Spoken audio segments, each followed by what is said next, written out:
Os historiadores concordam amplamente que Jesus foi uma figura histórica que realmente existiu, mas como ele realmente era fisicamente, ainda é um mistério para todos. Apesar de ter nascido no Oriente Médio, você imaginaria que ele teria a aparência de um homem de lá, mas geralmente não é assim que é retratado. É por isso que, hoje, vamos dar uma olhada em como Jesus se tornou branco. Antes de começarmos, não se esqueça de se inscrever no Weird History. Depois disso, deixe um comentário e nos diga sobre quais outros temas você gostaria de ouvir. Beleza, vamos nessa. Considerando o quanto a maioria dos seguidores de Jesus era devota, você pensaria que seria importante para eles preservar uma descrição de como o cara era fisicamente. Mas, na verdade, não foi bem assim. O Novo Testamento quase não descreve a aparência física de Jesus ou de outras pessoas. E os poucos descritores que aparecem lá o retratam em termos bem fora deste mundo. Pegue, por exemplo, a visão de João sobre Jesus no livro do Apocalipse que diz: seus cabelos eram brancos como lã e neve, e seus olhos como chamas de fogo. Seus pés eram como bronze polido. Seu rosto brilhava como o sol em seu esplendor. Um Jesus com cabelo branco, pés de metal, olhos flamejantes e rosto brilhante realmente parece incrível, mas provavelmente não era esse o caso. Essa descrição fala de Jesus menos como um ser humano e mais como Deus. E apesar do fato de que alguns tentaram tirar proveito dessa coisa dos pés como bronze, os estudiosos concordam amplamente. Isso não tem relação com sua raça. Isso porque a imagem usada por João provavelmente tinha um sentido figurado. O branco simbolizando pureza, o bronze simbolizando força e assim por diante. Muitas vezes isso é visto como uma imagem literal de Jesus. Falando em simbolismo, tanto no Antigo quanto no Novo Testamento, a cor branca é frequentemente simbólica de pureza. É por isso que Jesus é frequentemente chamado de Cordeiro de Deus. O Espírito Santo costuma ser simbolizado por uma pomba branca, enquanto Deus é por um grande urso polar. Ou ele provavelmente teria sido, se os autores bíblicos soubessem da existência deles. Essa antiga associação da cor branca e do conceito metafísico de pureza é provavelmente pelo menos parte do motivo pelo qual Jesus passou a ser representado como branco. Dito isso, também é fácil imaginar que, em algum momento, essa brancura figurativa foi simplesmente interpretada erroneamente como se referisse a um tom de pele claro literal.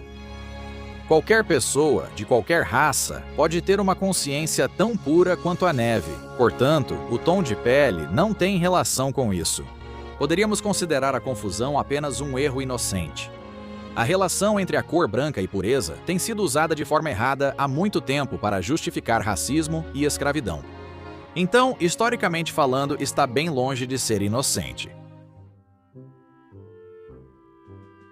Se você está se perguntando por que os seguidores de Jesus não se preocuparam em fazer representações físicas dele, o motivo é porque eles estavam ocupados demais tentando não serem mortos. Os cristãos foram perseguidos pelo Império Romano por séculos após sua morte, levando seus seguidores a usar símbolos para representar suas crenças. Um desses símbolos é o Ichthys, ou peixe de Jesus, que você ainda vê hoje em dia. Havia também o Cairo, um monograma das letras Chi e Rho, conhecidas por nós como X e P, que são as duas primeiras letras da palavra grega Christos, que significa Cristo. Infelizmente, isso significa que não há nenhuma representação de Jesus feita por pessoas que realmente se lembravam de sua aparência. A imagem de Jesus como um homem de pele branca, barbudo e com o cabelo repartido ao meio nos foi apresentada graças aos artistas bizantinos do século VI. Por que continuar nessa direção se as primeiras imagens de Jesus mostram pele mais escura? Bem, havia alguns motivos. Primeiramente, como judeu, Jesus era uma minoria étnica. E como você provavelmente percebeu pelo Novo Testamento, os romanos não eram exatamente grandes fãs dos judeus. E talvez piorasse porque Jesus também não era uma minoria silenciosa. A Bíblia o mostra como agitador, organizando esforços populares para ajudar pobres e necessitados contra ricos e poderosos. E essa provavelmente não era a imagem de Deus que o Império Romano queria divulgar amplamente. Os romanos preferiam que suas divindades fossem menos radicais e menos morenas, e essas preferências contribuíram diretamente para o Jesus branco tão prevalente hoje em dia. Além disso, devido à conversão do imperador Constantino, a arte cristã era produzida principalmente em Roma. E para aprofundar a própria conexão com ele, eles pintaram seu Messias com aparência semelhante à deles, com traços europeus e pele mais clara. Com o cristianismo se tornando aceitável e popular, as pessoas perceberam que não tinham representação física real de Jesus. Então eles fizeram o que as pessoas fazem de melhor e simplesmente começaram a inventar as coisas. Por exemplo, uma carta de um certo Públio Lentulus ao Senado romano, supostamente escrita por volta de 14 a 37 d.C., que foi durante a vida do grande J, afirma que ele era alto, de cabelos ondulados, bochechas rosadas e olhos azuis. Historiadores acreditam que é improvável que a carta tenha sido escrita na época que afirma, pois traz frases e referências do século XIII. Várias outras supostas descrições antigas de Jesus surgiram durante essa época. Como a Carta de Lentulus, todas datam da Idade Média, quando já eram comuns e influentes representações artísticas de um Jesus branco.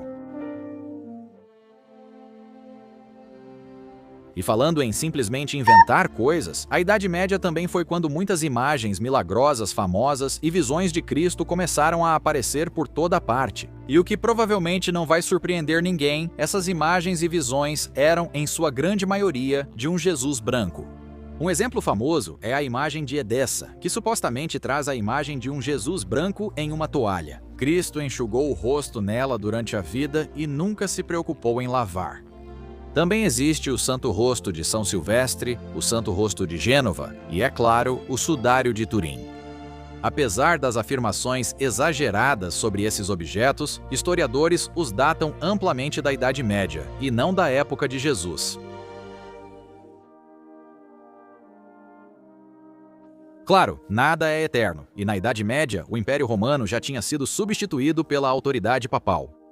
Esse período foi marcado pelas cruzadas contra as forças muçulmanas na Terra Santa e arredores, e os combates eram entre cristãos europeus e muçulmanos do Oriente Médio. As forças cristãs, como você pode imaginar, não estavam tão animadas. Ter um Deus que se parecia mais com o inimigo deles e ter uma imagem consensual do Salvador ajudava a unificar a religião e servia como prova contra os céticos. Ou seja, a imagem de Jesus como um homem branco era basicamente um tipo de propaganda que foi crucial para os cruzados e sua missão. E gostando ou não, os artistas dessa época iam acabar seguindo o programa. Por quê? Vender suas obras de arte teria sido quase impossível se eles se afastassem da imagem popular e dominante de Jesus branco. E claro, esses artistas quase certamente teriam enfrentado consequências sérias por irem contra a igreja e sua representação aceita de Jesus. Em outras palavras, fazer concessões na representação de Cristo era muito melhor do que ser queimado por heresia. A escravidão se baseou na ideia de que só alguns grupos raciais, principalmente os brancos, tinham faculdades superiores como a moralidade. Nessa forma de pensar, os africanos negros tinham almas em algum lugar abaixo de seus chamados comportamentos e aparências pagãs, e acabou se tornando dever cristão dos europeus convertê-los. Uma imagem branca de Jesus era uma arma essencial nessa luta imaginada pelas almas dos escravizados. A imagem europeia de Jesus representava brancura, pureza e supremacia branca. E claro, um Jesus com aparência mais israelense não teria tido o mesmo efeito. Além disso, privar Jesus de seu status como uma minoria oprimida de pele escura tornou mais fácil para os escravocratas justificarem suas ações, que, certamente, iam diretamente contra o objetivo de Jesus de libertar os povos oprimidos, como está declarado no Evangelho de Lucas. A imagem de Jesus branco pode ter sido popularizada pelos europeus na Idade Média para apoiar sua agenda política e racial contra os árabes. Depois, os europeus usaram o mesmo truque contra seus próprios inimigos. No século XIX, por exemplo, surgiu a ideia de que Jesus era ariano, ou especificamente nórdico, em conformidade com o crescente antissemitismo da época. Estudiosos desonestos tentaram separar Jesus de suas raízes judaicas, culminando na ideologia nazista do cristianismo positivo. Se você não conhece essa ideia, ela afirmava que havia um judaísmo religioso distinto do judaísmo étnico ou racial. Outras teorias também afirmavam que a Galileia, cidade natal de Jesus, era uma região não judaica, que falava uma língua indo-europeia. Essas ideias já foram amplamente desmentidas, mas só depois de terem sido usadas para ajudar a justificar o assassinato de milhões de judeus. Neste ponto, você deve se perguntar: outros grupos raciais e étnicos cristãos não fazem representações de Jesus parecidas com eles? Não existem versões negras e coreanas de Jesus? Por que todo o foco e crítica em relação ao Jesus branco? E se é isso que você está pensando, bem, você está certo. De certa forma, sim, as representações de Jesus são frequentemente feitas à semelhança dos grupos que o adoram, porque, de modo geral, as pessoas gostam de se ver em sua divindade. Porém, ao contrário do Jesus branco, essas outras versões não serviram como ferramenta de opressão histórica. A brancura de Jesus reforça a ideia de que pessoas de pele escura são más e devem ser mortas ou forçadas a seguir padrões brancos. O Jesus negro e o Jesus coreano, independentemente da opinião, não têm esse peso histórico. Em 2001, o ano, não o filme, a BBC afirmou revelar o verdadeiro rosto de Jesus após analisar crânios escavados de vários judeus do primeiro século com imagens de computador. Obviamente, nenhum desses crânios era do próprio homem, mas evidências bíblicas indicam que Jesus não se destacava dos outros da região. Dizemos isso por causa da história no Novo Testamento, onde o infame beijo de Judas é usado para trair Jesus, identificando-o para seus captores. Se Jesus tivesse aparência muito diferente dos demais da cidade, o beijo seria desnecessário. A nova imagem feita pela BBC mostra Jesus com pele mais escura que as representações tradicionais. No entanto, a emissora se resguardou descrevendo-o simplesmente como de pele oliva e moreno. Esses termos vagos deixam a raça dele ambígua e permitem que aqueles devotos do time de Jesus branco ainda afirmem que ele era apenas bronzeado e não árabe. Apesar da pesquisa da BBC, Hollywood geralmente manteve a tradição de retratar Jesus como um homem branco no cinema e na televisão. Na verdade, nos cerca de 20 filmes feitos sobre Jesus durante o século XX, ele foi quase exclusivamente interpretado por atores brancos como Willem Dafoe e Christian Bale. Só em 2015, na minissérie Killing Jesus, da National Geographic, é que um homem do Oriente Médio, o ator libanês Ras Sleiman, foi escalado para interpretar Jesus em uma grande produção em inglês. Então, se os cristãos estiverem certos e Jesus realmente voltar à Terra, vamos torcer para que ele não tenha uma assinatura da Netflix. Qualquer um que já assistiu ao sucesso de 1995 de Martin Scorsese, Cassino, sabe que Las Vegas foi construída pela máfia. Poucos percebem que esses anos de formação também foram guiados por outro grupo, com interesses diferentes. O mormonismo tem raízes profundas na cidade de Las Vegas. Os Mormons construíram os primeiros assentamentos no local e foram amplamente responsáveis por criar a cultura dos cassinos. Hoje, vamos dar uma olhada na história não contada de como a máfia Mormon construiu Las Vegas no que ela é hoje.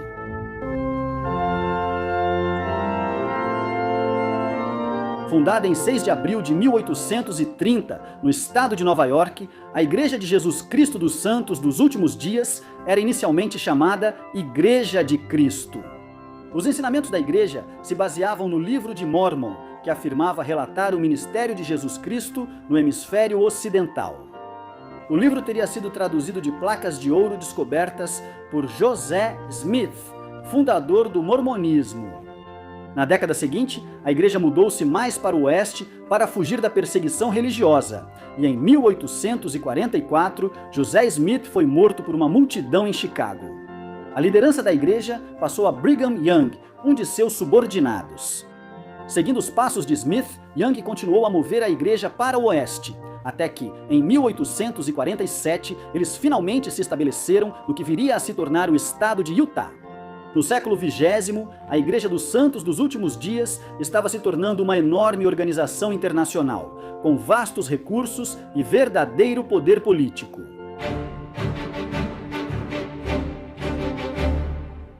O O primeiro assentamento permanente em Las Vegas foi erguido por representantes da Igreja Mórmon.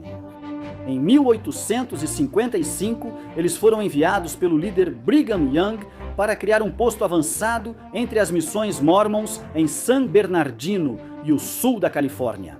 O posto avançado servia para armazenar suprimentos, mas, ao seguir nessa direção, os representantes também foram orientados a converter qualquer nativo americano Paiute encontrado. Um forte foi construído. Apesar dos esforços do grupo, a primeira tentativa dos Mormons de colonizar a região fracassou. Com plantações fracassadas e conflitos de liderança, o assentamento colapsou e os Mormons deixaram o forte em 1857.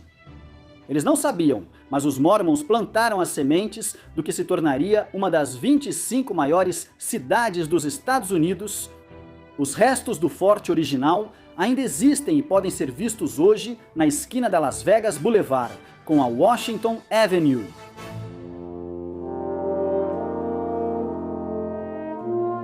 Em 1905, a ferrovia San Pedro, Los Angeles e Salt Lake comprou grande parte das propriedades ao redor da pequena cidade de Las Vegas. 110 acres daquela terra, adjacentes à ferrovia Union, foram então leiloados. É esse terreno, que hoje fica na região central, que formou a base do que acabou sendo incorporado à cidade de Las Vegas em 1911. Com a ferrovia, o assentamento rural prosperou e os Mormons voltaram à região. Construíram casas perto de Bunkerville, St. Thomas, Mesquite, Overton e depois migraram para Las Vegas. Em 1930, os Mormons já representavam quase 10% da população de Las Vegas. Em 1954, o contingente Mormon ainda era relativamente pequeno, mas o Continental Bank de Salt Lake City, dominado por Mormons, decidiu mesmo assim abrir o Bank of Las Vegas.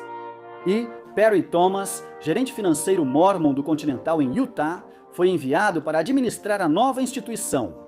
Thomas se destacou ao ser o primeiro banqueiro a emprestar dinheiro para quem logo controlaria a cidade com mão de ferro.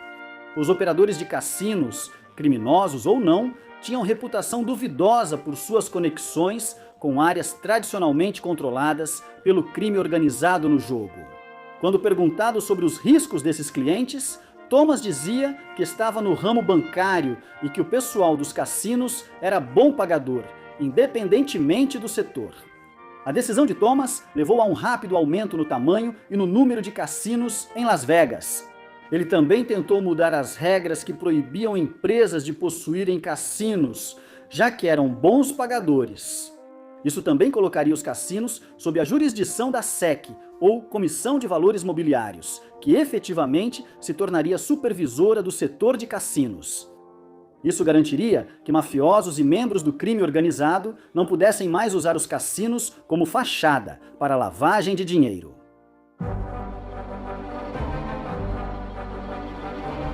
Dizem que, nas décadas de 1940 e 1950, Las Vegas era comandada pela máfia, e isso é completamente verdade. Mas, na década de 1960, um novo jogador chegou à cidade, Howard Hughes. Howard Hughes foi empresário, produtor de cinema e aviador.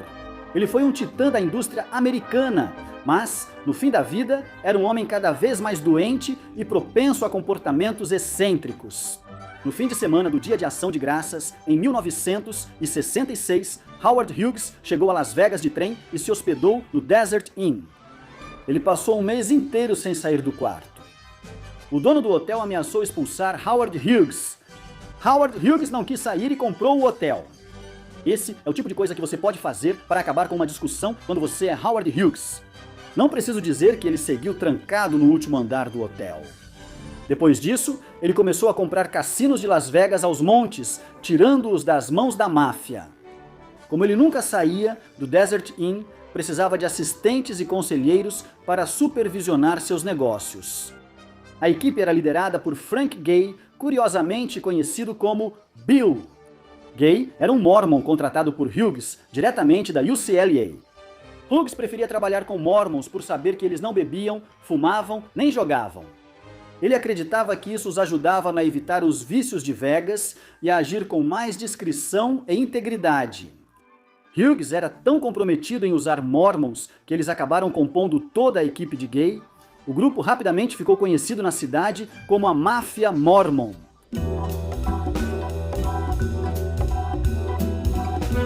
Em meados da década de 1960, Las Vegas era fortemente influenciada por pessoas que eram membros ou associadas a várias máfias americanas. Embora os empresários mormons tenham sido os que incentivaram o crescimento do negócio de jogos de azar, relativamente duvidoso, eles estavam ao mesmo tempo preocupados com o que isso estava fazendo com a imagem da cidade. Perceberam que a solução era fazer com que cassinos da máfia fossem adquiridos por alguém com imagem legítima, como Howard. Howard temia que, se soubessem de seu envolvimento, ele pagaria preços abusivos nas compras. A onda de compras de cassinos por Howard só foi possível graças a E. Perry Thomas, que assumiu o papel de comprador em seu lugar. O envolvimento dele ficou oculto, e quando revelado, o bilionário aviador já tinha mais de uma dúzia de propriedades na cidade.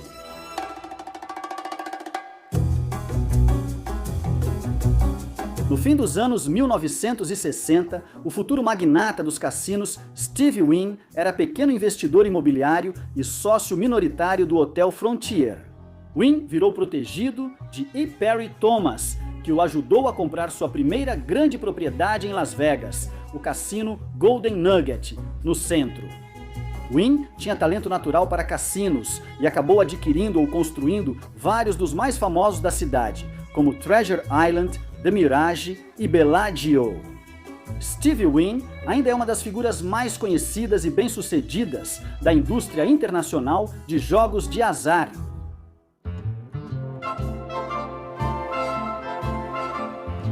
E Perry Thomas ficou conhecido por comprar cassinos para Howard Hughes, mas fez mais do que isso.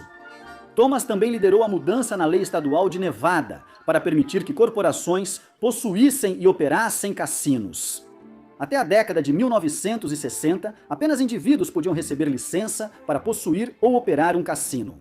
A lei visava deixar claro quem era responsável pela propriedade e operação do cassino, tornando teoricamente muito mais difícil para criminosos e indesejáveis entrarem na indústria.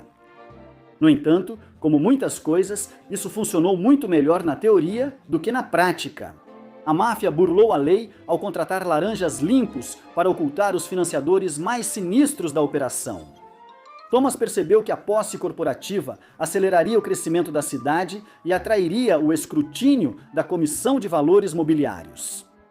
Isso serviria como filtro extra contra o submundo e fortaleceria a imagem de Las Vegas como destino turístico legítimo. Thomas acabou acertando em cheio. A lei teve repercussões enormes para o futuro da cidade. Como disse um historiador, sem ela, Vegas ainda estaria na Idade das Trevas.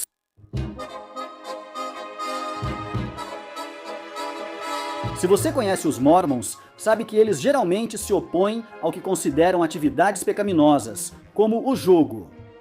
Aos olhos deles, o jogo é visto como pecado, porque é como adquirir dinheiro de alguém sem dar nada de valor em troca. Ainda assim, essa visão não impediu os Mormons de ajudar a transformar Las Vegas no maior destino de jogos de azar dos Estados Unidos. Muitos deles, na verdade, trabalham em cassinos. Como essa aparente contradição é resolvida? Bem, a posição da igreja parece ser bem simples: não toque nos dados. Se quiser mais provas do poder tradicional da igreja Mormon em Las Vegas, observe o cenário político local. Em 1940, Berkeley Bunker foi nomeado ao Senado dos Estados Unidos para substituir o ocupante falecido do cargo. Bunker, natural do condado de Clark, onde fica Las Vegas, foi ex-presidente da Assembleia Legislativa de Nevada e o primeiro senador mormon do estado.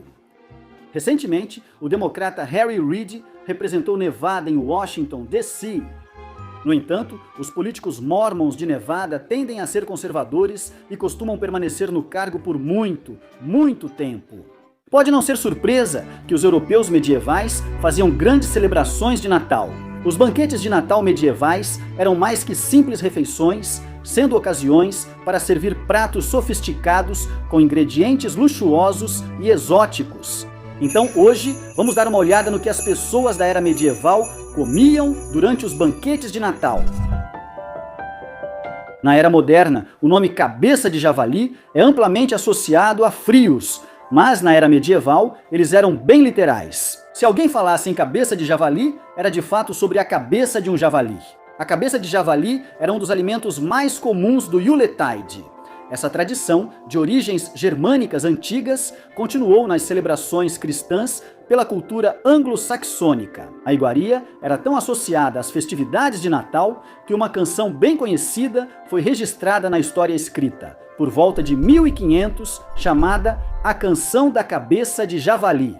A primeira estrofe diz: trago de volta a cabeça e as mãos do javali, cantando louvores ao Senhor. Com guirlanda, alegria e pássaros, peço ajuda para cantar. Quem está no banquete? Não é exatamente Frost, o boneco de neve, mas também não é tão ruim. Na Idade Média, uma ceia de Natal não era completa sem cabeça de javali. Nem todos podiam pagar por um javali selvagem. Como alternativa, na Idade Média, assavam um bolo em formato de cabeça de javali para tornar a mesa mais festiva. Para quem podia pagar, um livro de receitas alemão do século XVI sugeria ferver a cabeça de javali, regar com vinho e servir com molho preto de gordura, trigo, farinha, vinho e xarope de cereja. Para realçar o sabor do molho e dar textura, os cozinheiros podiam adicionar açúcar, gengibre, pimenta, cravo, canela, além de uvas picadas, passas e amêndoas. O Natal era um dos principais dias de banquete no calendário medieval. Quem tinha condições exibia pratos como pavão assado, geralmente servido com suas próprias penas. Uau, você é tão chique e saboroso, senhor pavão. Sim, cozinheiros medievais depenavam e assavam o pavão inteiro, depois o cobriam com suas penas para parecer um pássaro vivo. O prato de pavão era importante e a dama de maior título tinha a honra de levá-lo à mesa. O pavão assado costumava ser servido com molho. Um livro de receitas italiano do século XV trazia esta receita de molho de pavão. Misture gengibre, canela, cravo, noz moscada e pimenta. Adicione vinho e polvilhe-se um pouco de açúcar. Acrescente um pouco do caldo do pavão ao molho e sirva. O pavão assado, no entanto, tinha seus problemas. Dependendo da idade e alimentação do pavão, o sabor e a textura podiam ser ruins. Como alternativa aos pavões de baixa qualidade, cozinheiros usavam a pele da ave e trocavam a carne do pavão por ganso, inserindo carne melhor em uma ave exótica. Lembra um turducken medieval. Na era medieval, as celebrações de Natal frequentemente duravam vários dias. E como resultado, as tradições natalinas se misturavam com os dias de santos próximos, como o dia de Santa Lúcia. Santa Lúcia, também conhecida como Lúcia de Siracusa, foi uma mártir cristã que viveu de 283 a 304 e ficou famosa por ter os olhos arrancados e ser morta com uma espada na garganta. É uma forma dura de ganhar fama. Qual foi o crime? Você pergunta? Bem, ela queria doar uma parte das riquezas da família para os pobres. Que absurdo, né? Cristãos ocidentais celebravam uma festa tradicional em 13 de dezembro em homenagem a Santa Lúcia com pãezinhos típicos. Uma receita moderna de pãezinhos de Santa Lúcia pede açafrão na massa. Depois de formar a massa e sová-la, pressione passas na massa. Para representar o assassinato, os olhos arrancados de Santa Lúcia. Nada diz, coma-me, como pão com olhos arrancados. Úmido. O rei Ricardo da Inglaterra, conhecido como Ricardo Coração de Leão, serviu tortas de carne moída aos convidados no Natal. Na época, eram chamadas de tortas de Natal, nome que soa bem mais vendável do que torta de carne moída. A ligação entre tortas de carne moída e o Natal vem das cruzadas, quando cruzados trouxeram especiarias como gengibre, cravo e noz moscada, que simbolizariam os presentes dos magos. Cozinheiros temperavam carnes do abate de inverno com especiarias, depois adicionavam frutas e assavam a mistura. A torta, em forma de manjedoura, era coberta com um menino Jesus de massa, simbolizando o nascimento. Amantes de mince-meat tentavam comer uma torta por dia nos 12 dias do Natal. Mas não podiam cortar as tortas com faca, pois acreditavam que dava azar por cortar o berço do menino Jesus. A tradição das tortas de Minsemiat no Natal continua, mas elas já não lembram mais a manjedoura bíblica. O que é melhor, pois assim posso usar uma faca. A enguia era um prato natalino popular, mas seu preparo variava entre regiões da Europa. Na Suécia, era servida com molho de mostarda ou defumada. No sul da Europa, enguia era cozida no vinho ou leite de amêndoas. Alemães medievais usavam vinho, açafrão e gengibre. Uma receita veneziana pedia para o cozinheiro cozinhar lentamente feijões borlote por 1h30. A receita, então, diz para adicionar manteiga, uma cebola, aipo e uma cenoura, antes de finalmente colocar alho e enguia no ensopado, levando-o à fervura. Então, havia várias formas de cozinhar isso, mas o principal é que os europeus adoram: refeição de enguia. A associação do pão de gengibre com o Natal existe desde a Idade Média. Uma receita inglesa do século XV começa com 1 litro de mel fervido e espumado. O chefe então misturava açafrão e pimenta. Depois acrescentava pão ralado e um pouco de canela e moldava a mistura em um quadrado. Padeiros também usavam moldes ou carimbos para fazer pão de gengibre. Esses moldes de madeira eram feitos para permitir que os padeiros dessem forma aos seus alimentos, de maneira semelhante a como as pessoas fazem bonecos de gengibre hoje em dia. Na era medieval, muitas famílias serviam pottage no Natal, termo usado para qualquer comida cozida em panela, geralmente um ensopado. Assim, o pottage podia ter vários tipos de carnes, vegetais ou frutas. Por exemplo, uma receita de pottage de Natal começava fervendo uma perna de boi e depois adicionando vinho tinto, cerveja e especiarias como cravo e noz moscada para dar ao pottage seu sabor natalino. O cozinheiro então colocava maçãs, groselhas, passas e ameixas secas. Após algum tempo, a carne de boi podia ser retirada e servida separadamente do pottage. Outro tipo de pottage, chamado poré, era um dos favoritos. Feito de alho poró cozido, o poré provavelmente se assemelhava muito ao que hoje chamaríamos de sopa de alho poró. O pudim de figo, citado na tradicional canção Nós Desejamos a Você um Feliz Natal, era um tipo de mingau medieval engrossado. Diferente dos pudins de figo atuais, o pudim de figo medieval era mais parecido com um ensopado do que um prato sólido. Uma receita de um livro de culinária inglês do século XIV orientava os cozinheiros a branquear e moer amêndoas. Após adicionar vinho e água, o cozinheiro devia pôr figos em quartos, passas, gengibre e mel, então ferver até engrossar.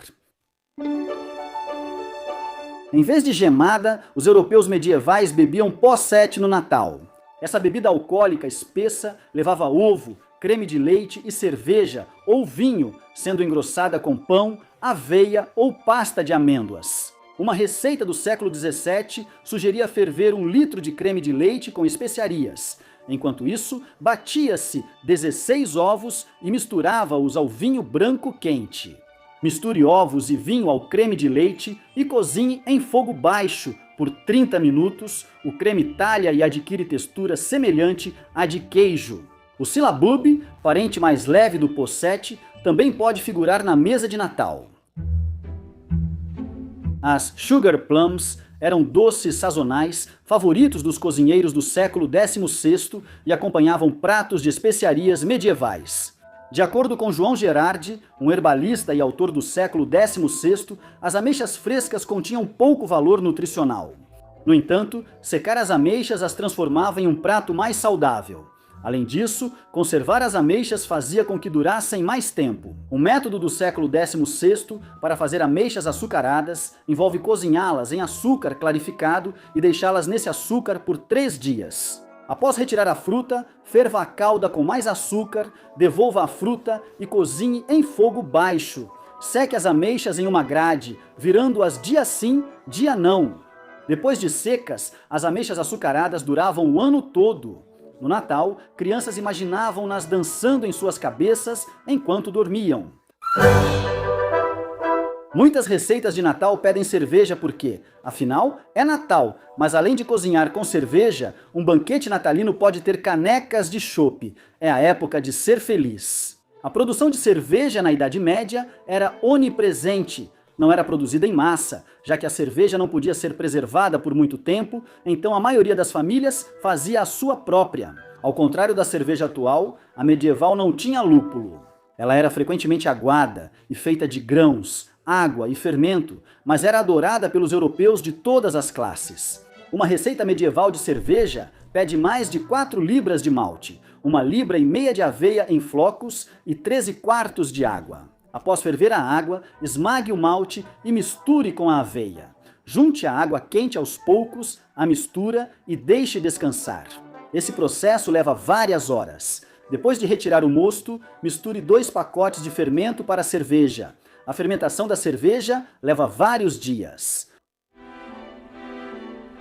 O Natal era quando se serviam carnes especiais. Até as famílias pobres podiam abater um ganso para a ceia ou receber um enviado por Ebenezer Scrooge após as visitas dos 3 fantasmas. Ok, isso não era da era medieval, mas convenhamos, é uma boa referência. Continuando, uma receita de ganso recheado data pelo menos do século XIV. A receita exigia que o cozinheiro recheasse o ganso com sálvia, salsa, marmelos, peras, alho e uvas, e depois o assasse. Depois de assado, os cozinheiros preparavam e serviam o ganso recheado com um molho feito de gordura, vinho e especiarias doces. Os vinhos temperados eram conhecidos por vários nomes: hipócras, piment e vinho quente.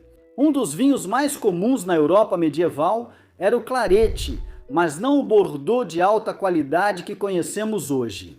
Vinhos temperados normalmente encerravam os banquetes medievais, inclusive os de Natal.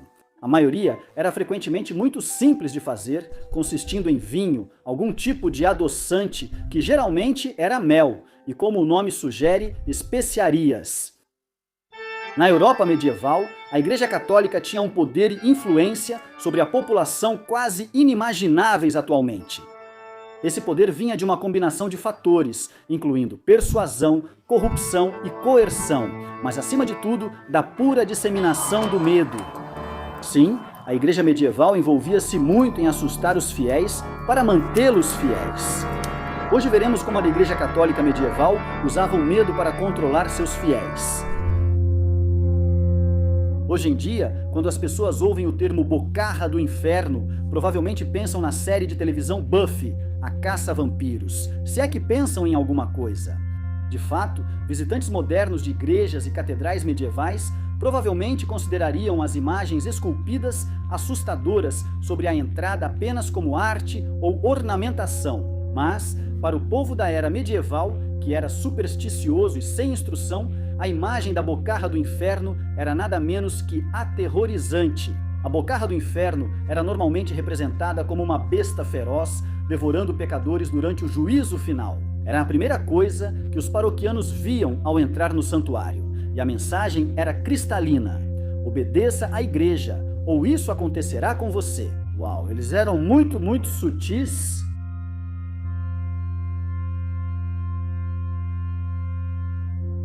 O purgatório, na religião católica, é um estado intermediário que vem após a morte, onde as pessoas podem expiar seus pecados antes de seguir para o céu. Na época medieval, os fiéis estavam extremamente preocupados com quanto tempo teriam que passar lá. Felizmente, havia várias maneiras de uma pessoa garantir que sua espera não seria excessivamente longa. Por exemplo, eles podiam doar dinheiro e bens para a igreja, frequentar os cultos regularmente ou até mesmo comprar um certificado que poderia garantir uma liberação antecipada. Mas para aqueles que absolutamente, definitivamente, precisavam ter certeza de que iriam pular o purgatório completamente, havia apenas uma maneira infalível: doar um de seus filhos para a igreja. Nos tempos antigos, as religiões podiam exigir sacrifício humano para apaziguar seus deuses. Mas a igreja medieval tinha um uso mais pragmático para essas crianças, ou seja, repor seus próprios membros. O clero, é claro, deveria ser celibatário, então novos padres, freiras e monges precisavam ser recrutados da população em geral. Embora esses novos recrutas não precisassem ser crianças, a igreja os preferia porque eram mais fáceis de moldar. As famílias não sentiam falta de seus filhos? Certamente. Numa época em que a pobreza era comum e muitos já tinham bocas demais para alimentar, não havia escolha. Além disso, o acordo poderia acabar sendo benéfico para todos os envolvidos. Para a criança, ser criada pela igreja significaria comer melhor, manter-se mais limpa e receber uma educação. Para os pais, o acordo permitia economizar dinheiro e recursos para o resto da família. No entanto, embora ser criado pela igreja significasse ter a barriga cheia, um lugar quente para dormir e uma educação, havia também, previsivelmente, um lado muito mais sombrio nessa prática. Sabe-se que muitas crianças foram vítimas de líderes da igreja de várias maneiras inadequadas. Relatos daqueles que se viram presos em uma existência miserável e abusiva dentro da igreja sobreviveram até os dias de hoje. A maioria dos observadores modernos reagiria com ceticismo imediato ao ver uma estátua chorar. Pode-se supor que a estátua rachou e absorveu água de fora, ou talvez tenha havido algum engano. Alguém astuto pôs uma mangueira na estátua para criar uma ilusão. Ver uma estátua chorar sangue poderia levar a suspeitar de ferrugem vazando sobre ela. Ainda hoje, há relatos de pessoas que dizem ter visto estátuas chorando lágrimas reais ou sangrando de verdade. Frequentemente, acreditam que essas lágrimas vêm de Cristo ou outra figura celestial. Então, você pode imaginar como a população extremamente supersticiosa e religiosa da Idade Média teria aceitado facilmente uma visão dessas. De fato, estátuas que choravam e sangravam eram comumente consideradas presságios poderosos de eventos malignos ou tristes que estavam por vir. Uma interpretação que era bastante útil para uma igreja que buscava incentivar a obediência contínua.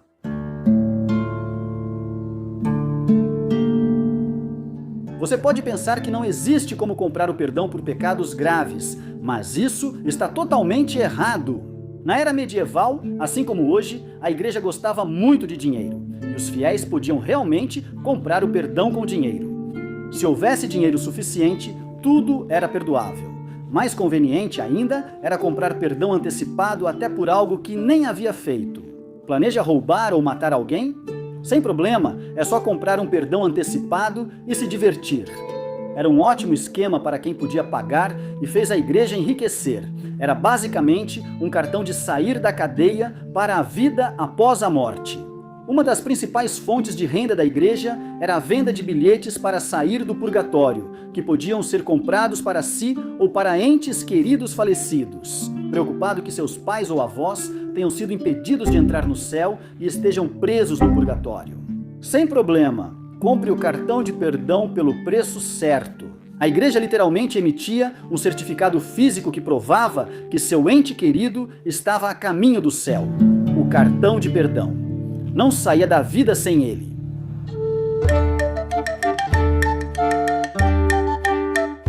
Algumas coisas nunca mudam. Por exemplo, adúlteros na época medieval temiam praticamente as mesmas coisas que os de hoje em dia, ou seja, serem pegos. Atualmente, uma revelação dessas provavelmente resultaria em terapia de casal ou até divórcio. Na era medieval, essa exposição tornava a pessoa alvo de vergonha e ridicularização pública. O termo caminhada da vergonha surgiu nessa época e era usado literalmente. Adúlteros acusados podiam ser obrigados a caminhar nus pelas ruas sob o ridículo de amigos e vizinhos.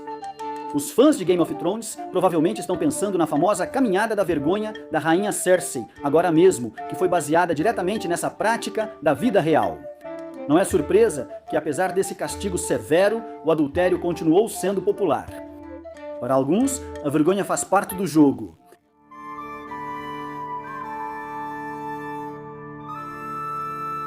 As esculturas da boca do inferno, mencionadas anteriormente, que ficavam sobre as portas das igrejas, eram eficazes para criar o clima, mas eram só o começo. Uma vez dentro da igreja, o paroquiano era recebido por imagens do fim do mundo, do juízo final e das chamadas pinturas do juízo, que mostravam os fiéis se alegrando com Deus no céu, enquanto os pecadores ferviam em um lago de fogo. E não era só isso. As igrejas costumavam estar cheias de altares, estátuas de santos torturados e todo tipo de outras imagens de pecadores sendo punidos no inferno. A igreja contratava grandes artistas da época para criar essas obras, e eles costumavam ter imaginação vívida e assustadora. Para a igreja medieval, a necessidade de manter o controle sobre seu poder e influência só era rivalizada pelo desejo de ganhar dinheiro. Os oficiais da igreja em todos os níveis focavam na venda de certificados para sair do purgatório. Eles também gostavam de espalhar a ideia de que trabalhar para a igreja garantiria sua posição social na terra e reservaria um lugar para você no céu. Essa fixação pelo lucro foi tão longe que os paroquianos eram frequentemente advertidos de que toda e qualquer renda extra que recebessem deveria ser entregue diretamente à igreja. Dependendo do status social da pessoa, as contribuições podiam vir de várias formas. Se você fosse pobre, poderia doar animais ou qualquer moeda que pudesse poupar. Famílias de classe alta e média, e sim, já havia uma classe média em ascensão, também sofriam pressão para doar. Exemplos do que poderiam doar para manter boa posição. As boas graças da igreja incluem castiçais de prata, linho, toalhas de altar ou até mesmo um banco de igreja. Os extremamente ricos podiam até doar algo tão caro quanto um altar ornamentado ou uma janela de vitral que podia retratar figuras sagradas junto com membros da família do doador.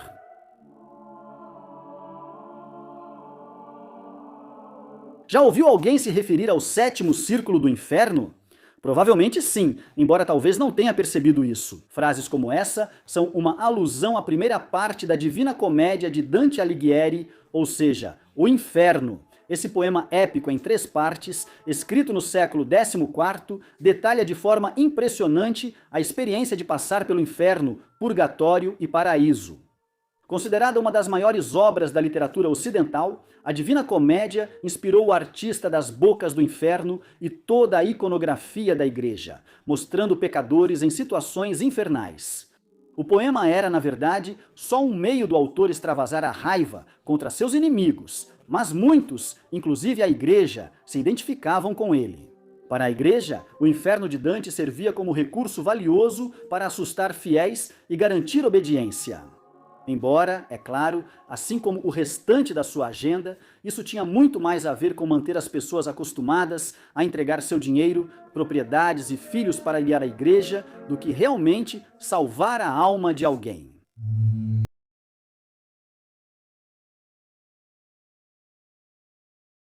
As catedrais medievais eram enormes e elaboradas. Muitas ainda de pé hoje demonstram o domínio humano em arquitetura, física e alvenaria. Essas obras levavam gerações para serem concluídas, e vilarejos e cidades cresciam ao redor delas. Construir uma catedral era difícil e perigoso, mas também permitia um nível de criatividade artística sem igual. Por exemplo, os construtores originais costumavam esculpir seus rostos nas estátuas e motivos, dentro e fora dos edifícios. Apesar da liberdade, escultores e pedreiros precisavam seguir os estilos artísticos da igreja.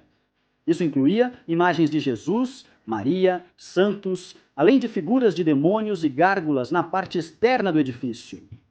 Essas figuras eram representadas próximas às portas ou no alto das torres. Assim, lançavam olhares inquietantes aos pecadores que entravam na igreja, inspirando-os a buscar perdão e obedecer.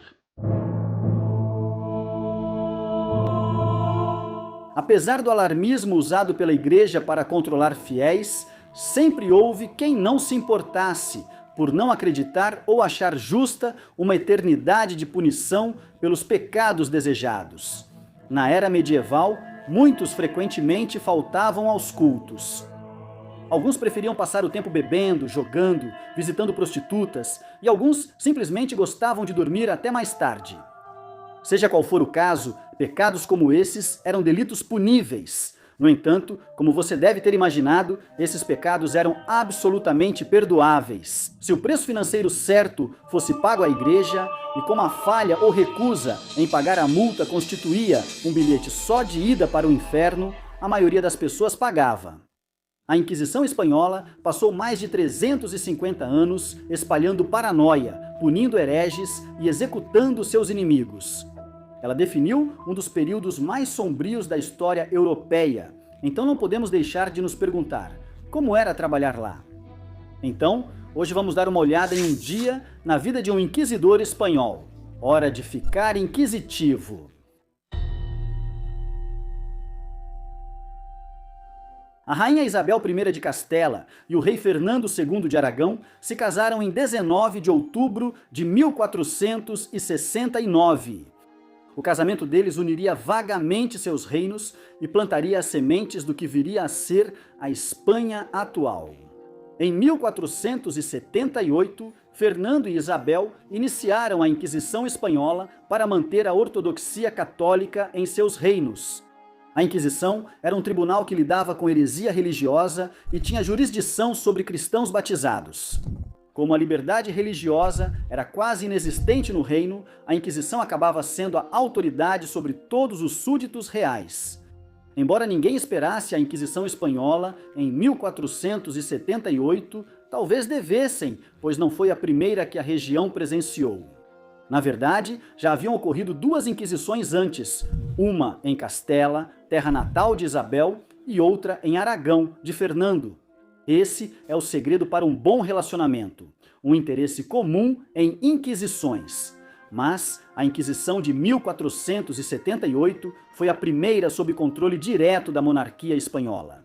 O que motivou especificamente Fernando e Isabel a começarem? A real razão da Inquisição se perdeu com o tempo, mas historiadores têm várias teorias. Alguns creem que o objetivo era unificar religião e política. A Inquisição deu à monarquia o poder de se meter nos assuntos religiosos, sem precisar lidar com o Papa, que aparentemente era meio chato. Veja ele com aquelas roupas elegantes e o chapéu enorme. Isso também ajudou a monarquia a centralizar sua autoridade e fortalecer o Estado. Outros creem que o objetivo era eliminar ou enfraquecer a minoria poderosa dos conversos. Os conversos eram judeus que haviam se convertido ao cristianismo diante do crescente antissemitismo na Europa, que se tornou tão severo que os judeus que não renunciavam à sua fé eram expulsos da Espanha ou mortos. Convertidos podiam viver e permanecer na Espanha, mas não eram populares entre cristãos ou judeus. O fato de que muitas das famílias influentes processadas pela Inquisição eram conversos parece apoiar essa teoria. Outra possibilidade é que a Inquisição servia principalmente para arrecadar dinheiro, pois os julgados geralmente perdiam seus bens para o Estado. E é totalmente possível que tenha sido uma combinação de todas essas coisas. Poder, dinheiro e eliminar pessoas indesejadas são motivadores clássicos da violência. Historicamente falando, seja qual for a causa, a Inquisição continuaria fazendo o seu trabalho por séculos e só seria definitivamente abolida em 1834. A missão da Inquisição era identificar e punir hereges que oficialmente eram membros batizados da Igreja que tinham opiniões contrárias à fé católica. Na prática, isso se referia principalmente aos conversos citados. Como a Inquisição só tinha jurisdição sobre cristãos, judeus que nunca se converteram não podiam ser processados, porém, podiam ser entregues ao rei. E como todos os judeus tinham sido expulsos da Espanha em 1492 bem, você pode imaginar como isso deve ter acontecido. A Inquisição estava tão focada nos judeus que muitos passaram a se aproveitar disso.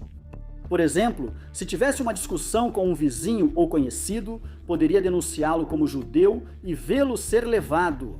Para enfrentar a Inquisição, isso funcionava tão bem que falsas acusações de judaísmo se tornaram frequentes.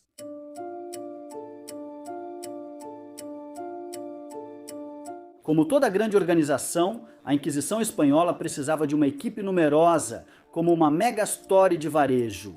Só que um pouco mais assustadora, no topo da hierarquia estava o Grande Inquisidor. O trabalho dele era supervisionar a Inquisição, presidir o Conselho da Suprema e Geral Inquisição e, de modo geral, incentivar a expansão da Inquisição por toda a Espanha e além. Presumivelmente, você também seria responsável por organizar atividades de integração, como happy hours e terças de taco. Abaixo do Grande Inquisidor estavam os inquisidores de base. Eles coletavam evidências contra acusados de heresia e decidiam os veredictos. Os inquisidores não necessariamente tinham formação teológica, mas geralmente eram bem versados em direito. Essenciais para os tribunais eram os calificadores, e os alguaciles calificadores eram as pessoas que avaliavam o mérito dos casos apresentados ao tribunal. Eles analisavam as evidências, decidiam sobre a infração e, se convencidos, emitiam mandado de prisão. Os alguaciles eram responsáveis por prender e encarcerar os suspeitos, além de tomar posse de seus bens. Eles eram os oficiais de apreensão da Inquisição e, é claro, havia os fiscais. Os fiscais eram os promotores que apresentavam acusações, investigavam rumores e extraíam a verdade das testemunhas. O trabalho deles era ir ao cerne da questão, usando perguntas ou interrogatórios intensivos. Os cargos de nível inferior incluíam notários, responsáveis por registrar bens dos acusados na detenção. Notários do secreto registravam depoimentos de acusados e testemunhas, enquanto familiares, leigos honrados, serviam como servidores da Inquisição, praticamente estagiários. Você não achava que os inquisidores pegariam o próprio café, né?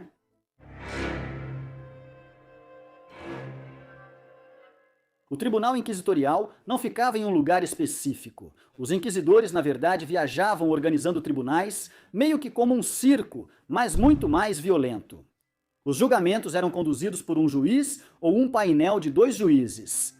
Os procedimentos geralmente iniciavam com uma missa católica, seguida de um édito de graça. O inquisidor, então, explicava o que constituía a heresia e dava a qualquer herege na congregação uma chance de confessar. Qualquer um que confessasse era poupado da dor da tortura, mas provavelmente seria chamado para testemunhar contra outros hereges. Sabe o que dizem? Dizem que se pega mais delatores com mel do que com vinagre, não é? Quanto aos acusados, eles estavam totalmente por conta própria, não tinham direito a advogado ou representante de qualquer tipo. Eles também nem sempre eram informados sobre quais eram as acusações contra eles, o que tornava montar uma defesa algo bem complicado. O acusado precisava depor no julgamento e, sem proteções como a Quinta Emenda, recusar-se a testemunhar era visto como admitir culpa. Qualquer um podia testemunhar contra eles. Isso incluía amigos, inimigos, parentes, outros hereges, completos desconhecidos, presumivelmente até o cachorro da família, etc, etc, etc. E raramente alguém testemunhava a favor do acusado, porque fazer isso era arriscar ser acusado de heresia também.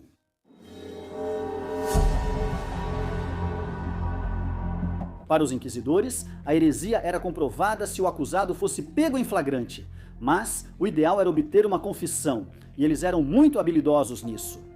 Eles quase sempre eram mais instruídos do que o acusado, e geralmente conheciam muito mais a Bíblia.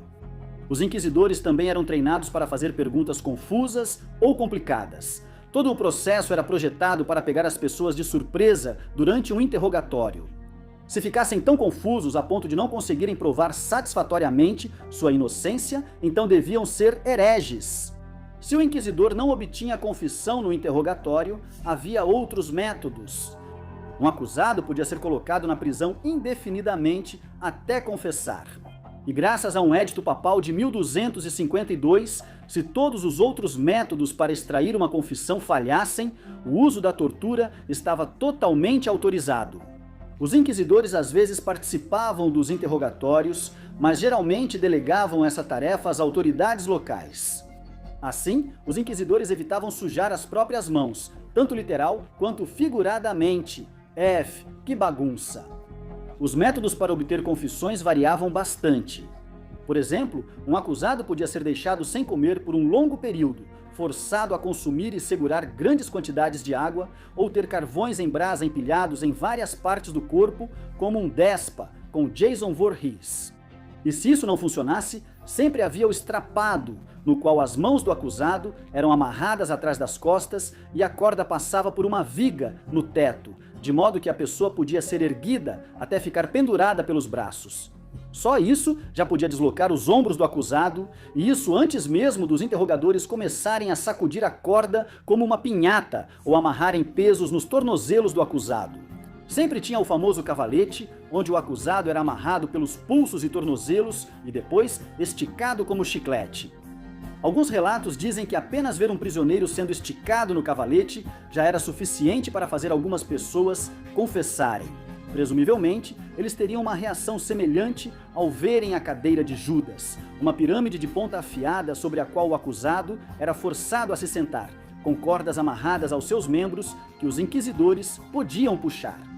Entre os dispositivos de tortura estavam o esmagador de cabeça e o separador de joelhos. Vou deixar você imaginar o que eles faziam. O arranhador espanhol era um rolo com pontas usado para fazer cócegas nos membros do acusado. É impossível negar o senso de ironia da Inquisição espanhola. Os inquisidores dispunham de várias ferramentas macabras, pois, embora a mutilação fosse proibida, o Papa permitia que se absolvessem mutuamente por erros durante confissões, tornando a proibição ineficaz. Hereges confessos eram sentenciados em um evento público chamado auto de fé. Essas cerimônias, que no início não tinham solenidade, tornaram-se com o tempo espetáculos populares que atraíam grandes públicos, porque afinal ninguém podia alugar vídeos naquela época. Para causar maior impacto no público, eram feitas em grandes espaços públicos, muitas vezes em feriados, e essa estratégia funcionou. Um auto de fé, realizado em Vale de Lide em 1559, teria contado com a presença de 200 mil espectadores, além de vários membros da família real. Os autos de fé acabaram sendo marcados por procissões, juramentos de obediência à Inquisição e sermões. As sentenças eram lidas em voz alta, seguidas da abjuração pública ou reconciliação. Após o fim do processo, os condenados eram entregues às autoridades seculares, que aplicavam punições como chicotadas e queima na fogueira em cerimônia posterior. Para a Inquisição espanhola, o começo do fim veio em 1808, quando Napoleão conquistou a Espanha e ordenou que a Inquisição fosse abolida. Se até Napoleão te acha extremo, talvez você tenha ido longe demais. Após a derrota de Napoleão, Fernando VII tentou fazer a velha Inquisição funcionar novamente. Porém, o governo francês, que ajudou Fernando a superar uma rebelião feroz, descartou essa ideia. Parte do acordo de Fernando com os franceses exigia que ele desmantelasse a Inquisição e ele cumpriu esse acordo. Em 26 de julho de 1826, um professor chamado Caetano Repol tornou-se a última pessoa executada pela Inquisição, assim como a última pessoa executada por heresia sob sentença de uma autoridade eclesiástica. Toda a Inquisição estaria totalmente extinta em 1834. Historiadores modernos estimam que a Inquisição tirou a vida de 3.000 a 5.000 pessoas. Mas depois de quase 3 séculos e meio, o trabalho da Inquisição espanhola para garantir o poder da Igreja Católica na Espanha chegou ao fim. O cisma do Ocidente, uma divisão na liderança da Igreja Católica, abriu a porta apenas o suficiente para permitir que um pirata ascendesse nas fileiras até se tornar Papa. Baldassarre Casa, uma figura bastante profana, conhecida por seduzir freiras e trair seus inimigos, ou, você sabe, coisas de pirata, reinou por 5 anos como Papa João XXIII, enquanto a Igreja Católica estava em caos, com 3 papas assumindo o comando ao mesmo tempo e nenhum deles disposto a ceder o poder. Hoje, vamos dar uma olhada em como um pirata se tornou o Papa. Em 1409, a Igreja Católica cometeu um grande erro e acabou com 3 papas ao mesmo tempo: Bento, XIII, Gregório, XII e Alexandre V. Todos os 3 alegavam ter sido eleitos legitimamente, o que não é como as eleições funcionam, e cada um chamava o outro de herege. A bagunça desorganizada no topo da igreja os deixou vulneráveis para que um sujeito de reputação duvidosa aparecesse e tomasse o papado.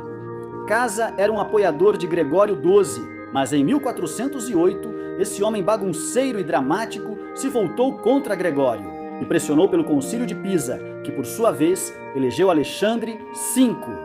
Depois que ele morreu em 1410, Casa disse: "Deixa comigo." Como cardeal corrupto e poderoso, ele pegou o estolão de Pedro dizendo que o daria ao sucessor mais digno. E naturalmente, Dom se autonomeou e assumiu o nome de Papa João XXIII. Para entender de onde vieram as tendências ousadas de Casa, devemos começar do início. Casa nasceu por volta de 1365 na Baía de Nápoles, em uma família que aparentemente adorava a pirataria, e Casa, segundo relatos, não era exceção. 2 irmãos seus foram executados por pirataria pelo rei Ladislau de Nápoles, trazendo um tom amargo aos negócios piratas da família Casa. Depois de deixar Ischia, Casa passou alguns anos trabalhando como condottiero ou capitão mercenário, antes de decidir cursar direito na Universidade de Bolonha. Ele só virou padre após os 30 anos e é surpreendente que não foi nada exemplar nesse papel. Aos 32 anos, Casa se tornou cardeal e de 1403 a 1408 foi o representante papal em Bolonha, onde obteve seu diploma de direito. E como qualquer bom vilão de Game of Thrones, viu o caos ao redor da igreja como uma oportunidade. Em 1408, 2 papas rivais dominavam a Europa e, como em um divórcio amargo, exigiam lealdade dos governantes de forma mesquinha. Apesar de Casa ter apoiado o Papa Gregório XII, logo abandonou essa lealdade e incentivou o concílio a resolver a situação. Afinal, temos papas demais. Casa ganhou destaque no Concílio de Pisa de 1409, o que definiu seu caminho para se tornar Papa-Rei. Casa coagiu ambos os papas rivais a usarem táticas de intimidação, e quando Gregório XII o excomungou, Casa queimou publicamente a ordem, colocando fogo nela de verdade e não só xingando metaforicamente. Quando os representantes do Papa Bento XIII pediram proteção e passagem segura pela Itália, após Bento ser rejeitado pela França, Casa respondeu calmamente: se vier para o mais da Itália, com ou sem passagem, vou te queimar. Se me desafiar, te coloco direto no fogo. Depois de se virar. No século XIV, sem um papa em Roma, a Igreja Católica agora tinha uma abundância de papas, com a Igreja dividida entre 2 deles.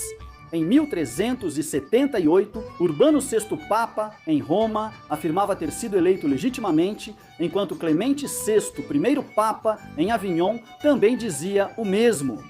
Claro, ambos os papas diziam que o outro era ilegítimo.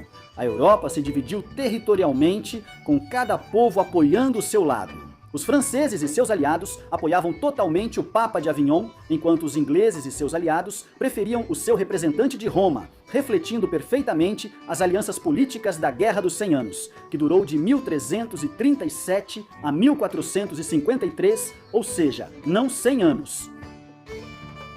Em 1409, a Igreja já lidava com esse drama complicado dos papas há quase 30 anos, com 2 papas rivais. Finalmente, um grupo de cardeais convocou um concílio para resolver isso de uma vez por todas. O Concílio de Pisa declarou que todos esses papas estavam cancelados e afirmou que tanto o Papa de Avignon quanto o Papa de Roma eram ilegítimos.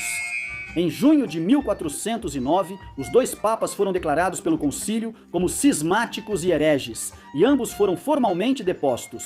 O concílio então elegeu um novo papa, Alexandre V. Isso não foi bem aceito pelos 2 papas recém-demitidos. Ambos se recusaram a renunciar e, de repente, a igreja que já achava 2 papas um fardo, ficou com 3. 3 papas rivais eram papas demais na cozinha e isso pesava para a Igreja Católica. Apesar de sua reputação de ser um verdadeiro idiota, o famoso sedutor de freiras, Casa, tinha o maior número de seguidores. Estranho que entre tantas opções, a pior simplesmente se destaca e acaba vencendo tudo. Casa foi a escolha do Concílio de Pisa, que representava um monte de cardeais poderosos, e Casa sempre. O sobrevivente foi um papa estratégico, aliou-se ao influente governante alemão Sigismundo e o ajudou a tornar-se imperador do Sacro Império Romano. Casa também incentivou o conflito com Ladislau de Nápoles, rival dos aliados do Papa Gregório XIII. Você pensaria que esses papas rezariam pela paz? O ex-pirata continuava assombrado por sua má reputação. Como relatou o historiador do século XVIII, Eduardo Gibbon, Casa seduziu mais de 200 mulheres, sem falar em um número alarmante de freiras. Como mencionado, ao tentar garantir sua posição como único papa, Casa incentivou o conflito com o rei Ladislau de Nápoles, porque ele era próximo do rival papal de Casa, Gregório XIII. Casa se aliou a Luís II de Anjou, que queria tomar o trono de Nápoles. Esses religiosos se uniram e expulsaram Ladislau de Nápoles, mas o ressentido Ladislau se recuperou e logo reconstruiu seu exército. Casa traiu Luís porque, é claro, ele fez isso, oferecendo um acordo a Ladislau. Se o ex-rei de Nápoles rejeitasse o Papa Gregório XII em favor de Casa, ele receberia dinheiro e terras. Nos tempos modernos, costumamos chamar isso de suborno, o que é, para dizer o mínimo, nada legal e totalmente ilegal. Ladislaus aceitou o dinheiro e as terras, mas acabou se tornando um verdadeiro lixo humano e traiçoeiro. Em 1413, ele atacou Roma com seu exército, saqueou a cidade e obrigou Casa a fugir para Florença. Em 1414, o Concílio de Constança foi criado para restaurar o cisma. Casa respondeu, talvez, ao convite, ponderando se deveria honrar o concílio com sua presença. Ele só convocou o concílio após pressão do amigo, o imperador Sigismundo, mas também via nele chance de fortalecer sua posição. Ele achava que tinha a reivindicação mais forte ao pontificado e foi o candidato de consenso do Concílio de Pisa. Mas sua família o aconselhou a diminuir a confiança, supostamente o alertando: você pode ir como papa e voltar como um cidadão comum. Ele poderia perder tudo se fosse ao concílio. Mas você acha que o nosso garoto, Casa, era um homem de responsabilidade e consequências? Ele ignorou os avisos da família e compareceu ao concílio. Durante o Concílio de Constança, a igreja finalmente enfrentou o problema. 3 papas rivais não era o ideal. No início do processo, as coisas pareciam estar se voltando a favor de Casa, tornando-se a escolha de consenso. A maioria do concílio concordou que Casa, escolhido em Pisa, tinha a reivindicação mais forte ao título, como ele mesmo previra. Os italianos apoiaram Casa, preferindo esse pirata sedutor de freiras como papa ao invés de um francês. O Papa de Avignon era inaceitável para os italianos, infelizmente para Casa. Franceses, ingleses e alemães se afastaram, defendendo que os 3 papas deveriam renunciar. Não se preocupe, Casa aceitou a derrota e saiu discretamente. Depois, ele colocou uma fantasia e tentou fugir como o Pernalonga. O Concílio de Constança, cansado da confusão, não permitiria que Casa continuasse papa, pois não eram malucos. Casa tentou negociar, prometendo renunciar se seus 2 papas rivais também renunciassem. O concílio, de alguma forma, recusou essa oferta super boa e rejeitou a proposta dele, então Casa fugiu. Ele se disfarçou de cidadão comum e escapou de Constança. O plano infalível dele era dissolver o concílio questionando sua autoridade, basicamente como postar um tweet raivoso. Em vez disso, o concílio se declarou a autoridade suprema da igreja e ordenou a captura de Casa. Casa foi deposto em 29 de maio de 1415. Se seu disfarce incrível falhou, lembre-se, humanos não são desenhos animados.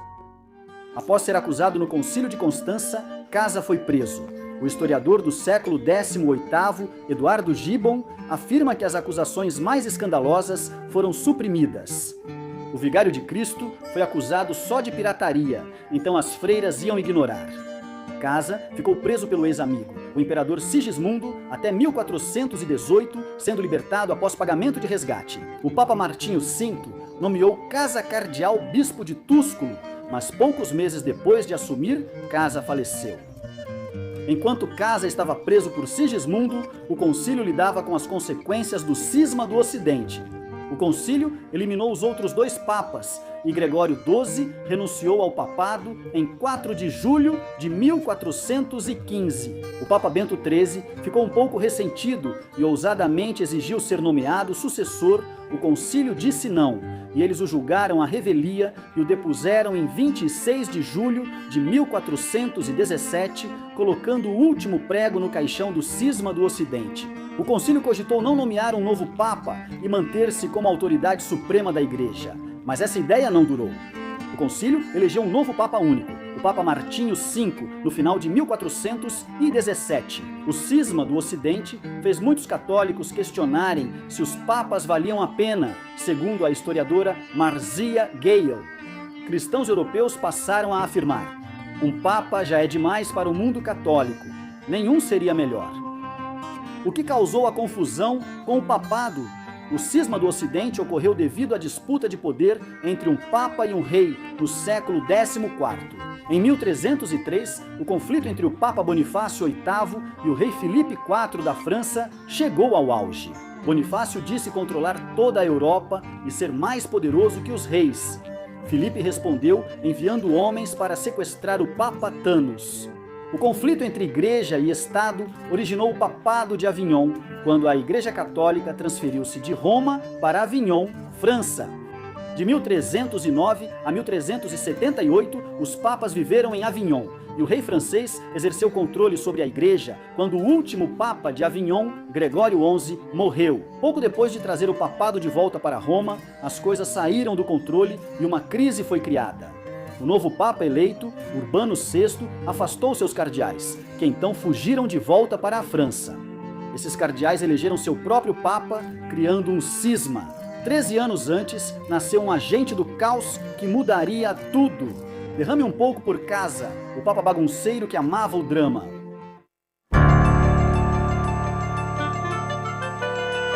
No ano de 1692, os cidadãos de Salem, Massachusetts, iniciaram uma caça às bruxas. Antes que tudo terminasse, 200 pessoas foram acusadas de serem bruxas, e 20 dessas pessoas acusadas foram executadas. Esse episódio bizarro da história americana deixou uma impressão tão forte que o termo julgamento de bruxas passou a ser usado como sinônimo de injustiça. Todos ouvimos essas histórias, mas quanto disso é realmente verdade? Hoje, vamos desmascarar alguns equívocos e falsidades sobre os julgamentos das bruxas de Salem. Antes de começarmos, não se esqueça de se inscrever no canal Weird History e, aproveitando, se puder, deixe um comentário dizendo sobre quais temas você gostaria de ouvir. Certo, vamos ver se você é uma bruxa ou não.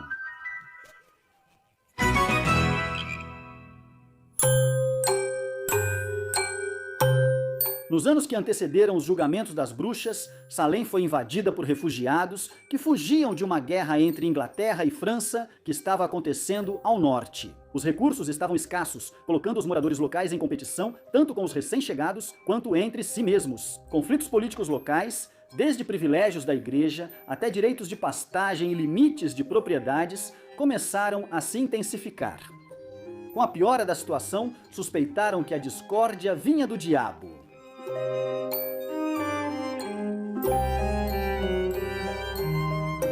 Elizabeth Paris, de 9 anos, e Abigail Williams, de 11 anos, respectivamente filha e sobrinha do reverendo local Samuel Paris, começaram a ter convulsões. Um médico diagnosticou a condição como resultado de bruxaria. Sob pressão dos adultos, Elizabeth e Abigail colocaram a culpa em 3 mulheres: uma mendiga local chamada Sarah Gooden, uma senhora idosa e pobre chamada Sarah Osborne e uma escrava chamada Tituba. Esse caso famoso pode explicar por que muitos acham que as vítimas dos julgamentos das bruxas de Salem eram só mulheres. Apesar da maioria dos acusados serem mulheres, cerca de 1/4 eram homens. Na verdade, 30% dos condenados e executados nos julgamentos das bruxas de Salem eram homens. Esses homens podiam ser alvo por diversos motivos, como parentesco com mulher acusada de bruxaria ou amizade com a tribo indígena errada. Não era fácil saber o motivo de uma acusação, mas ser homem não garantia segurança.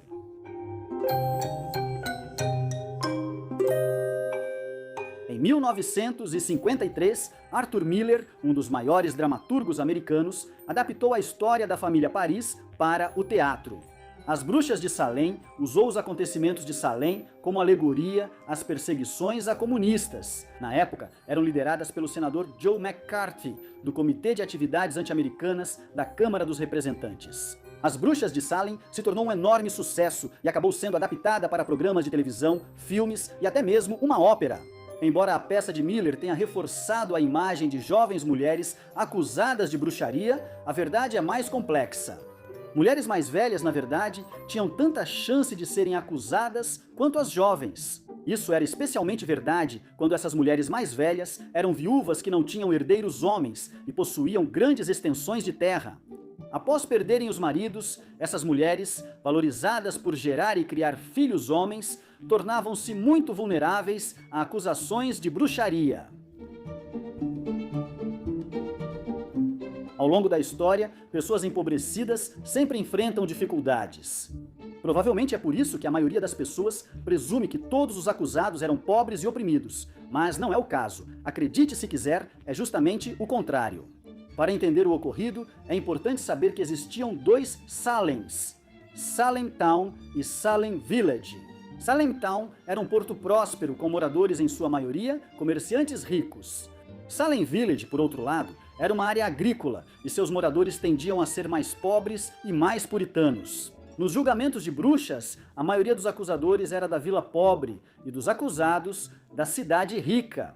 Isso levou estudiosos a especular que a distribuição desigual de riqueza pode ter desempenhado um papel importante na motivação e perpetuação dos julgamentos. Isso levou estudiosos a sugerir que a desigualdade de riqueza pode ter influenciado e mantido os julgamentos. No entanto, é interessante notar que os próprios aldeões nem sempre concordavam em tudo, e os julgamentos não foram exceção. Quem apoiava os julgamentos morava mais longe do porto, enquanto os que viviam perto se opunham. O polêmico Reverendo Paris agravava essa divisão. Como um ministro firmemente puritano e anti-riqueza, o reverendo e seus seguidores alimentaram propositalmente a histeria que manteve os julgamentos em andamento. Moradores contrários aos julgamentos tentaram demitir o reverendo, mas foram impedidos por seus apoiadores. Embora o reverendo Paris fosse um líder religioso típico de sua época, não era totalmente representativo. Quase imediatamente após as primeiras execuções, o ministro amplamente conhecido e respeitado, Cotton Mather, escreveu uma carta ao tribunal implorando para que não aceitassem o que na época era chamado de evidência espectral, ou seja, evidências conhecidas por meio de sonhos e visões sobrenaturais. O filho de Mather, presidente de Harvard, concordou e escreveu que era melhor 10 supostas bruxas escaparem do que condenar um inocente. O apelo comoveu o governador, que suspendeu as prisões e criou um novo tribunal que não aceitava evidências espectrais e condenou só 3 dos 56 réus seguintes.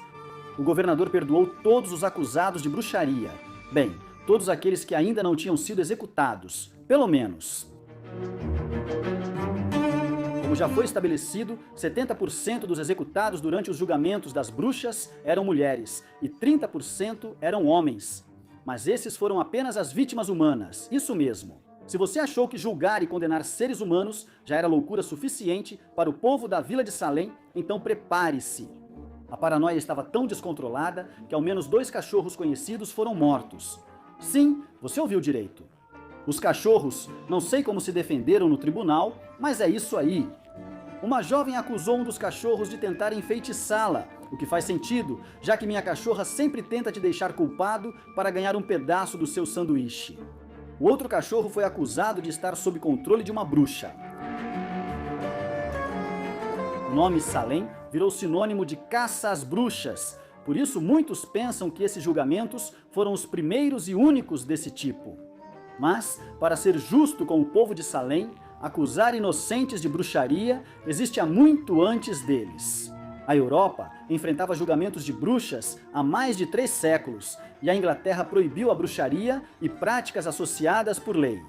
O livro Malaeus Maleficarum, com instruções para identificar bruxas, tornou-se uma verdadeira febre.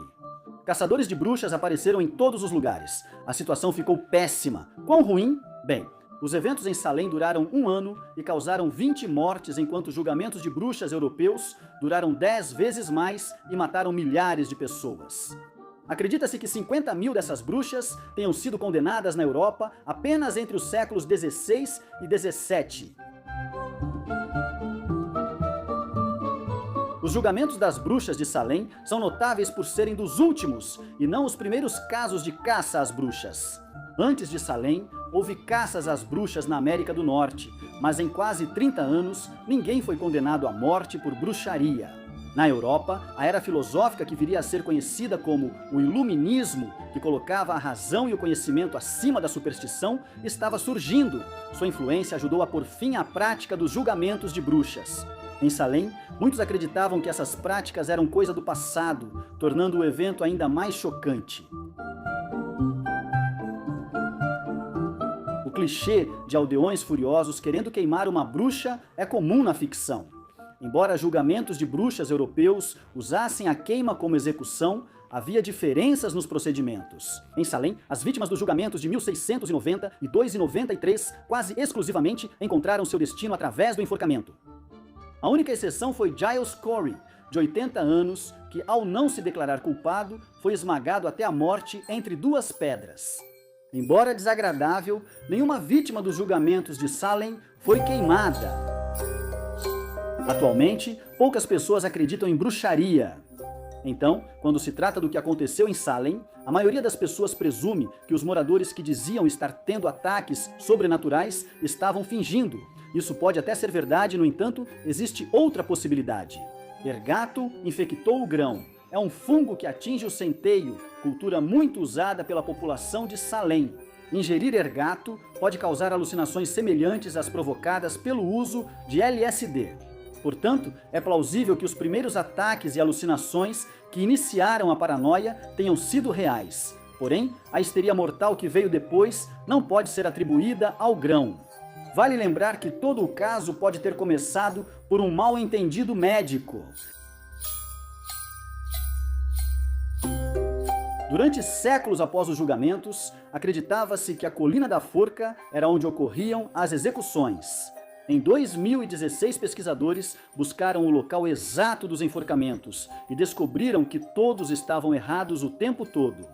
Entre milhares de depoimentos, o grupo encontrou o relato de uma acusada de bruxaria chamada Rebecca Eames. Rebecca Eames comentou casualmente que testemunhou as execuções na casa ao pé da colina. Ao analisar mapas antigos, registros judiciais e fontes históricas, a equipe concluiu que as execuções ocorreram em local próximo. Hoje conhecida como Proctor's Ledge, a área fica ao lado de um estacionamento da Walgreens. Em 2017, a cidade inaugurou um memorial às vítimas dos julgamentos das bruxas ali.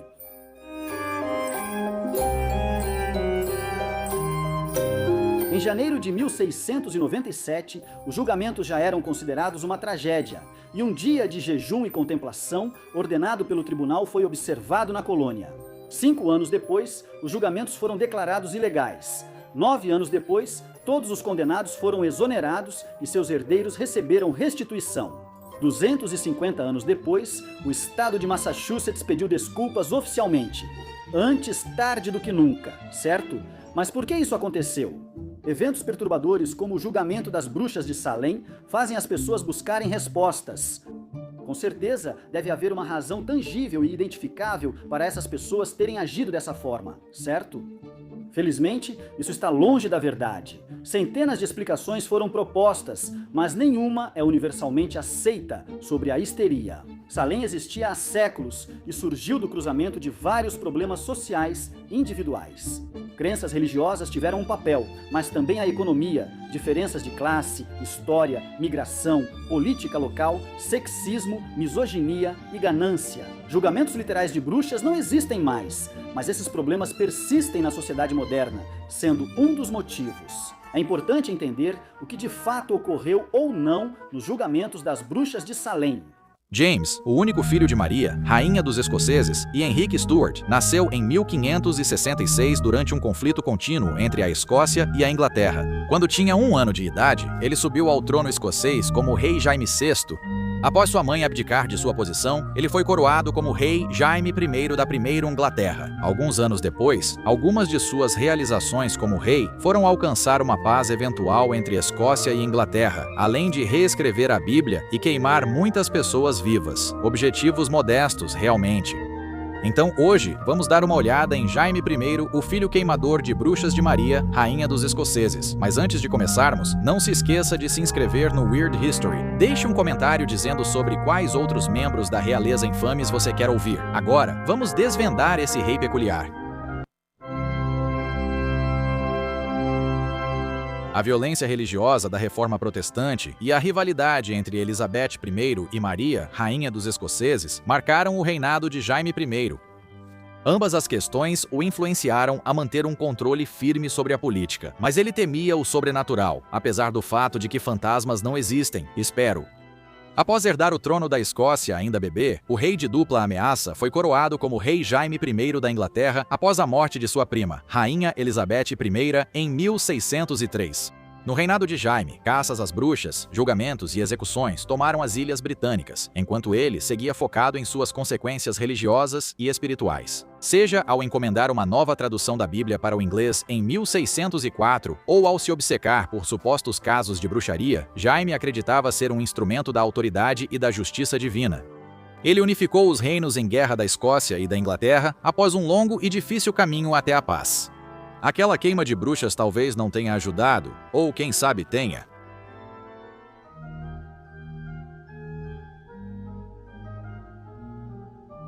Jaime nasceu rei em um mundo dividido entre católicos e protestantes. Sua mãe era católica e, quando ele era bebê, queria que também seguisse a fé. Ela batizou Jaime como católico, mostrando que queria manter a tradição de monarcas católicos na Escócia protestante. Mas quando Maria abdicou em 1567, ela abriu mão do direito de criar seu filho, o que é uma regra estranha. Jaime foi posteriormente criado por seu tutor, George Buchanan, como protestante e foi incentivado a desprezar sua mãe e a religião dela. O interesse de Jaime pela bruxaria era tão conhecido em seus reinos que provavelmente inspirou Macbeth, de Shakespeare. Se você já leu Macbeth, de Shakespeare, sabe que ninguém deveria se orgulhar de inspirar Macbeth. As representações de bruxas na peça seguem as descrições de Jaime sobre demonologia. Sua obsessão era um pouco como ter medo de fantasmas porque você viu em um filme uma vez. A ideia de Jaime sobre tempestades sobrenaturais atrasarem sua esposa na Escócia e ameaçarem sua vida se relaciona com a representação das bruxas de Shakespeare criando tempestades. Além disso, Shakespeare provavelmente escreveu Macbeth como uma peça curta, porque sabia que Jaime não tinha paciência para assistir a uma apresentação longa. Talvez ele devesse entrar no TikTok. Os julgamentos de North Berwick de 1590 foram uma das primeiras grandes caças às bruxas na Escócia, com Jaime desempenhando papel importante. Após se casar com a princesa Ana da Dinamarca, eles navegaram à Escócia, mas tempestades quase puseram fim ao casal e atrasaram sua chegada.